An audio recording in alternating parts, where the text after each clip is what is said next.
They laughed at her unstable life. Then she calmly owned the room. My name is Claire Bennett. I was 33 years old when my mother made the mistake of trying to embarrass me at Christmas dinner like it was a holiday tradition she personally invented. She lifted her wine glass, smiled that polished little smile, and said, "Your sister just bought a beautiful house. A real house. Maybe next Christmas you'll finally be ready to settle down too." And the table laughed. Not because it was funny. Because families have this amazing little talent for laughing whenever the strongest liar in the room speaks with confidence. Across from me, my sister Vanessa leaned back in her chair with that smug expression she had been wearing since childhood. Like life was a stage, and she had won Best Supporting Daughter for the 18th year in a row. Then she added, "Yeah, Claire. When are you going to stop drifting and start building a real life? Now let me tell you something. When people have underestimated you for years, they expect one of two reactions: pain or defense. They want you hurt, or they want you explaining yourself. What they never prepare for is peace." So I set my fork down very carefully and smiled. Not the awkward smile they trained into me. Not the wounded one. A calm one. And I said, "I already did. I just didn't invite anyone who doubts me." Silence. Beautiful silence. The kind of silence that arrives when arrogance slips on its own shoelaces in public. My mother blinked. Vanessa's smirk froze halfway to her face like her software had crashed. And for the first time in my life, I looked around that table and realized something delicious. I was no longer the one being measured. See, in my family, Vanessa was the easy daughter. The understandable one. The daughter with the polished milestones. The relationship. The nice clothes. The social media photos that looked like they had been arranged by a catalog team and a prayer circle. And now, the house. A house my mother could point to and say, "See, this one did life correctly." Me? I was the daughter who needed context. And my mother hated context. Because context ruins simple stories. She told people I worked with old furniture. Like I spent my days dusting abandoned cabinets behind a thrift store. She never said I restored estate pieces. Never said I consulted on historic interiors. Never said clients booked me months in advance. Never said I built a specialized business with my own hands, while other people were still trying to build a personality out of beige kitchens and mortgage selfies. No. To her, I was creative. Which in family language means not serious enough to brag about at church. For years, Vanessa played the same game. If I missed a holiday because of work, she'd say, "Claire's too free-spirited for schedules."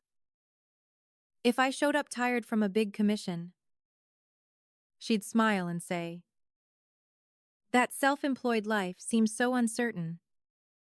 I could never." And if anyone praised my work, she'd gently poison the compliment with something like, "We just keep hoping Claire turns it into something more permanent." More permanent. That was rich. Coming from a woman who treated backsplash samples like a personality trait. But here's the part they never understood. I was not drifting. I was building. Quietly. 6 months before that Christmas dinner, I bought an old boarding house on the coast of Maine. Not a cute little house for applause. Not a polished milestone for group chat approval. An actual property. Weather-beaten. salt-worn, full of expensive problems and incredible bones. The porch sagged. The windows rattled. The upstairs smelled like cedar, sea air, and expensive decisions. And I loved it instantly. Because I didn't see a mess. I saw structure. I saw a workshop on the first floor. A small apartment upstairs with morning light in the kitchen. Guest rooms I could slowly restore and one day turn into a quiet retreat for artists. Makers. People who wanted a life with more depth than performance. It wasn't a fantasy. It was a plan. And I kept it private. Not because I was ashamed.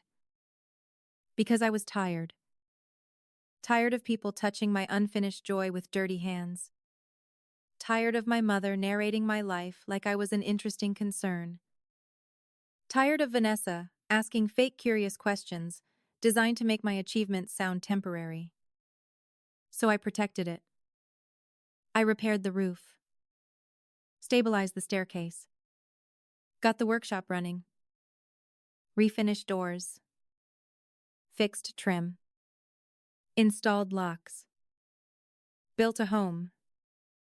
An actual one. One with tools on the table. Contracts on my desk. Salt in the air. And peace in the walls. By the time Christmas arrived, I had already settled down. I had just done it without a press release. And that was the problem. Because my mother never wanted truth.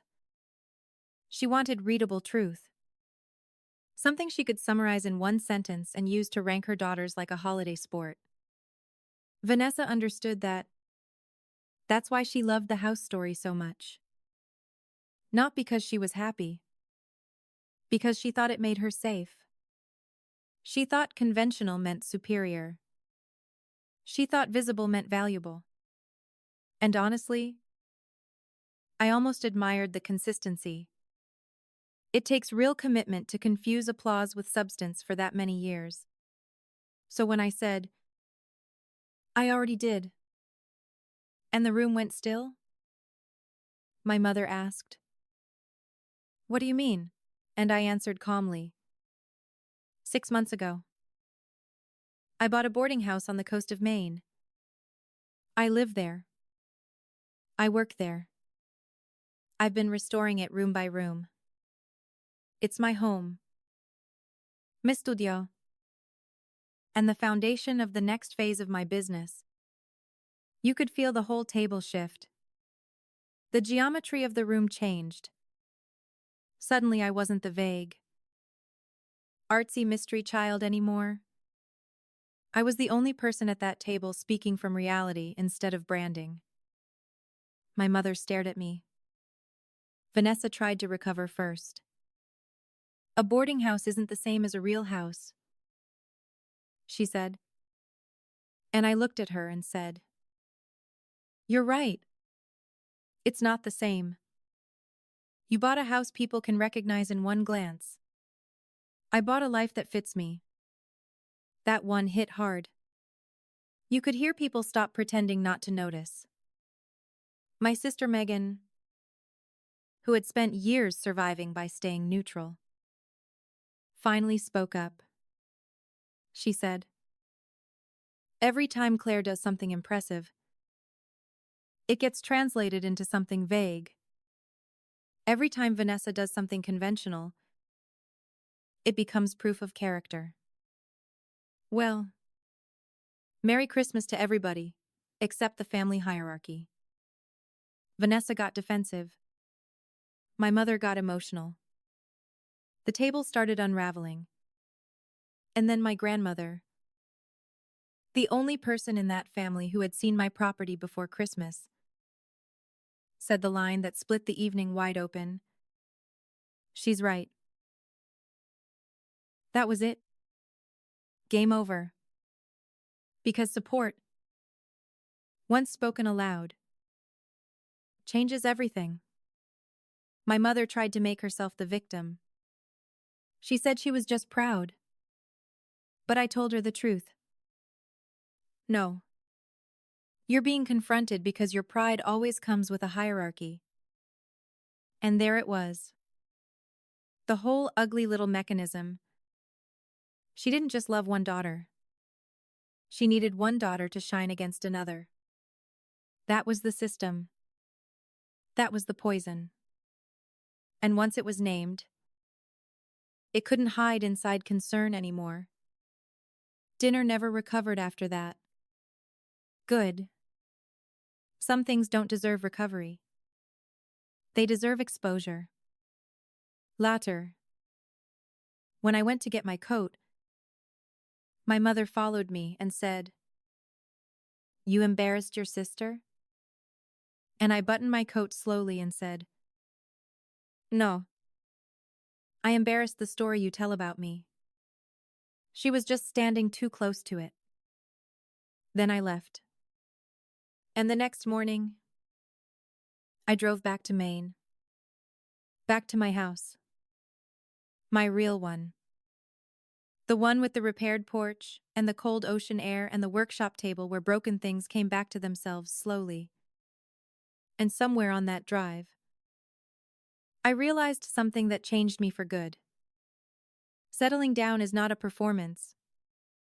It is not a milestone other people clap for. It is not becoming legible to people who only respect one kind of life. Sometimes settling down means choosing the hard thing that fits your soul. Sometimes it means protecting your joy until it grows roots. Sometimes it means building so quietly that by the time they notice, they can no longer interrupt the process. And sometimes the sweetest victory is not crushing the people who mocked you. It is standing so calmly in the truth that their version of you collapses all by itself. So no. I didn't scream. I didn't insult anyone. I didn't flip the table. I just answered. Calmly. Clearly. Like a woman who had already built the life they said she was too unstable to create. And that was more than enough. Because when insecure people finally meet the truth, they don't need punishment. Trust me. Confusion is already doing incredible work.